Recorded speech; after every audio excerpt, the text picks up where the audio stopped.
Dunyo bo'ylab ko'plab odamlar Coca-Cola kompaniyasi tomonidan deyarli 200 ta mamlakatda ishlab chiqariladigan va tarqaladigan mevali Fanta ichimligidan bahramand bo'lishadi.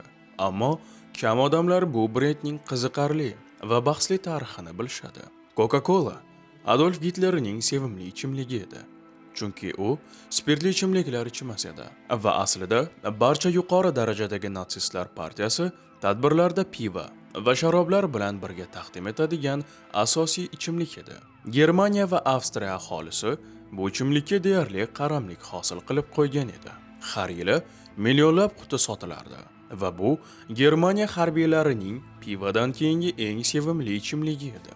Ammo zaruratdan kelib chiqqan holda Fanta ixtiro qilinganda Gitler shaxsan ma'qullagan va u Yevropada eng muvaffaqiyatli alkogolsiz ichimlikka aylangan. Keling, Fanta tarixiga nazar solaylik.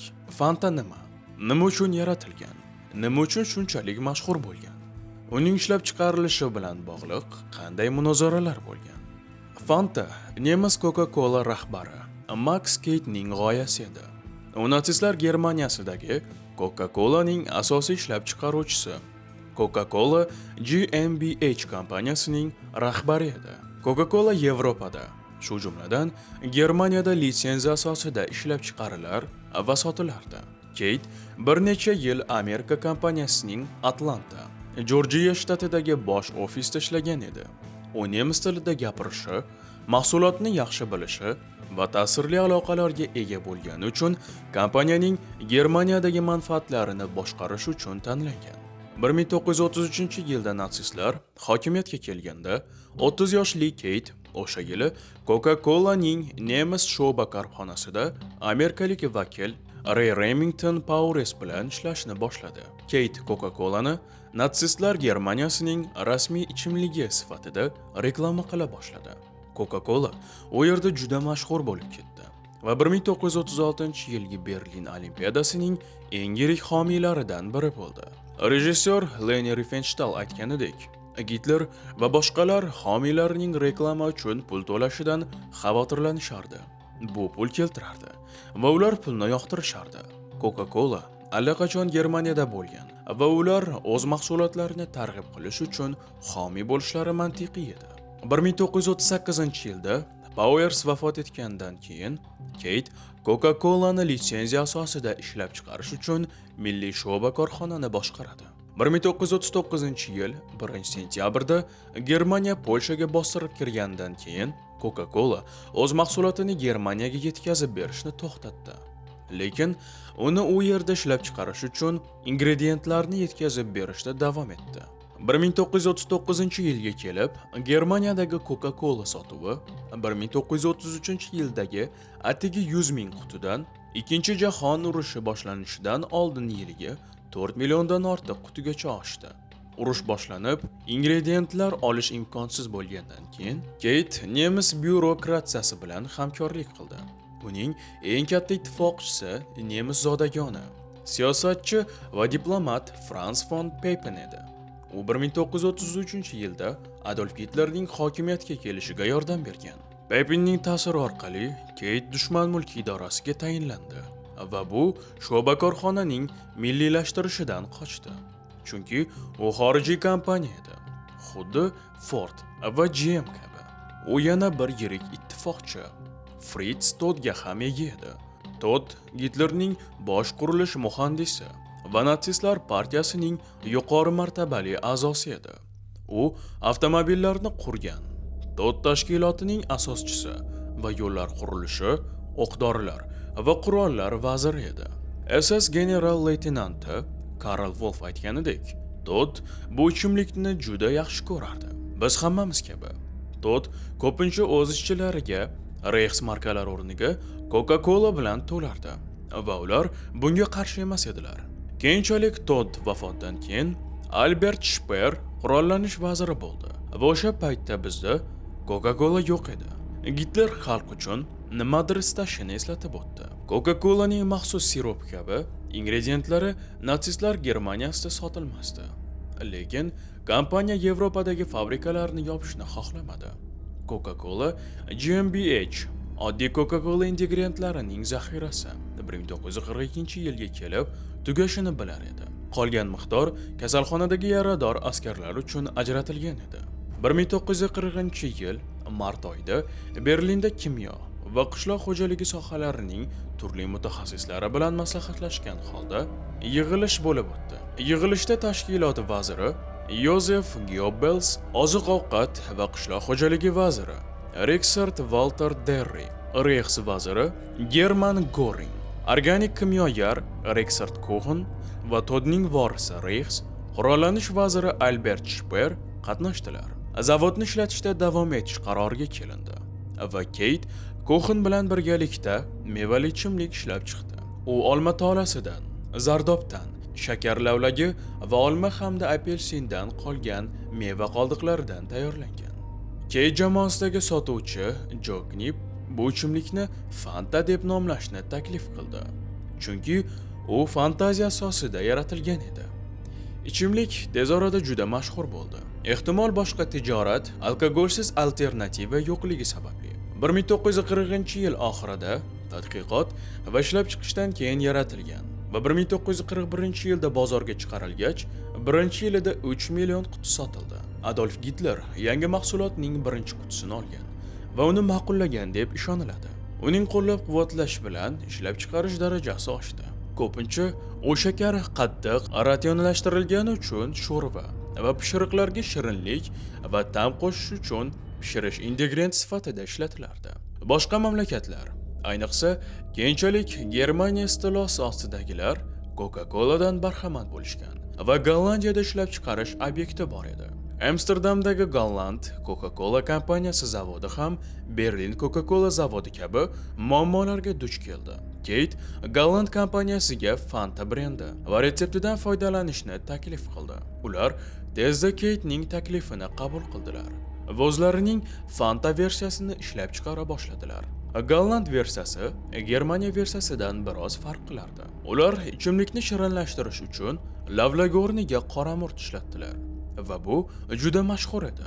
1942-yil mart oyida boshlab Todning o'limidan keyin Albert Speer urush davridagi ishlab chiqarishga mas'ul edi. Lekin uning diqqati samolyotlar, tanklar, suvosti kemalari, artilleriya, bombalar va o'q-dorilarga qaratilgan edi. Shu maqsadda u va boshqa barcha nemis ishlab chiqaruvchilariga ishlab chiqarish maqsadlariga erishish uchun qo'l mehnati berildi va Fanta ham bundan mustasno emas edi. Fanta nemis yoshlarining ham sevimlisi edi.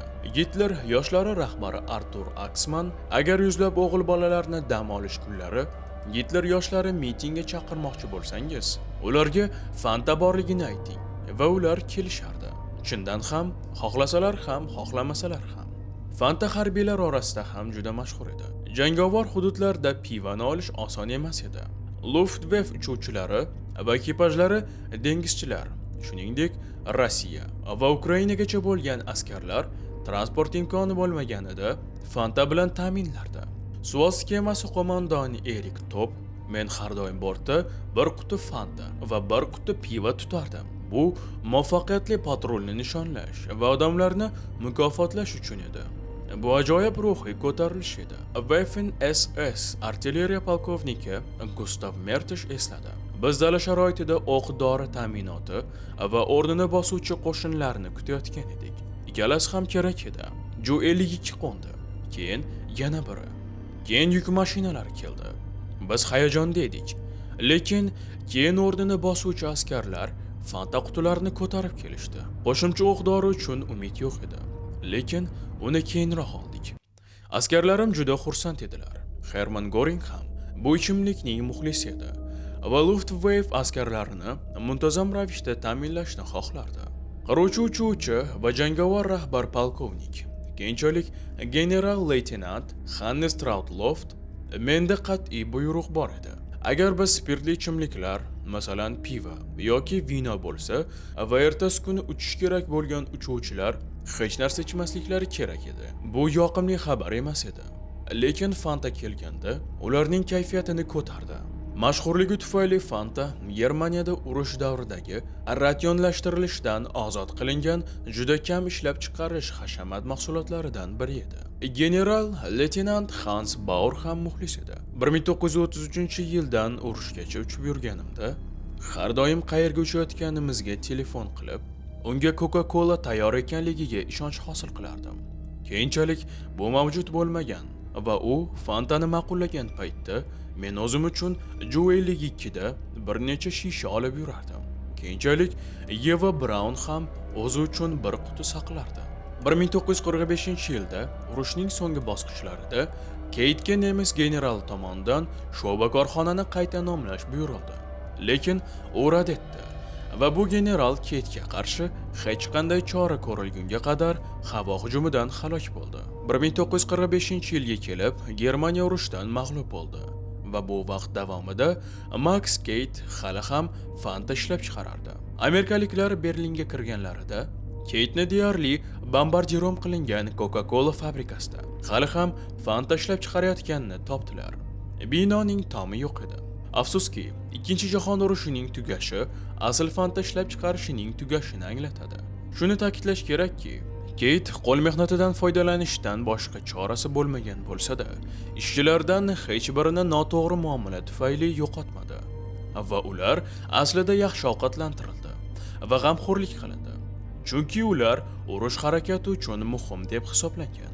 AQSh rasmiylari tomonidan so'roq qilinganda, Keit Coca-Cola zavodini yopib uyga, ya'ni Amerikaga qaytishi mumkin bo'lganini, lekin qat'iyat bilan kompaniyaning Germaniyadagi faoliyatini saqlab qolganini aytdi. U urushda foyda ko'rish va qo'l mehnatidan foydalanish gumonida saqlanib qolindi, lekin o'z qo'l ishchilari tomonidan oqlandi. Ular uni aslida himoya qilganiga doir bayonotlar berishdi. Max Keit Ikkinchi jahon urushi davomida natsistlar bilan ishlagan bo'lsa-da, u o'z harakatlari uchun hech qanday jazo olishga duchor bo'lmadi. AQShdagi Coca-Cola rahbari Keitning bu davrda Coca-Colaga sodiqligini olqishladi. Fantaning Holokost bilan aloqasi xuddi natsistlar Germaniyasidagi boshqa barcha bizneslar kabi urushdan keyin ham uzoq davom etdi. Va bu Coca-Cola'ni 2015-yilda Hitler va natsistlar bilan aloqasini inkor etuvchi bayonot chiqarishga majbur qildi. Kompaniya Germaniyadagi operatsiyalarni boshqarmagani va shuning uchun qo'l mehnatidan foydalanishda hech qanday ishtiroki yo'qligini da'vo qildi. Urushdan keyin Coca-Cola kompaniyasi zavod, formula va yangi Fanta mahsulotiga tegishli savdo belgilarini, shuningdek, urush davridagi zavod foydasini qaytarib oldi. Fanta ishlab chiqarish 1949-yilda Germaniyada to'xtatildi. Lekin Fanta yashab qoldi. Aslida 1955-yilda italiyaliklar Neapolda fabrika ochdilar va apelsinlar asosidagi mahalliy sitrus mevalar bilan tayyorlangan retsept yaratdilar. Bu biz bugun tanish bo'lgan Fantaning tanish apelsin rangini yaratadi. Keyin yangi italyan Fanta urushdan keyingi Yevropada tez suratlar bilan katta mashhurlikka erishdi.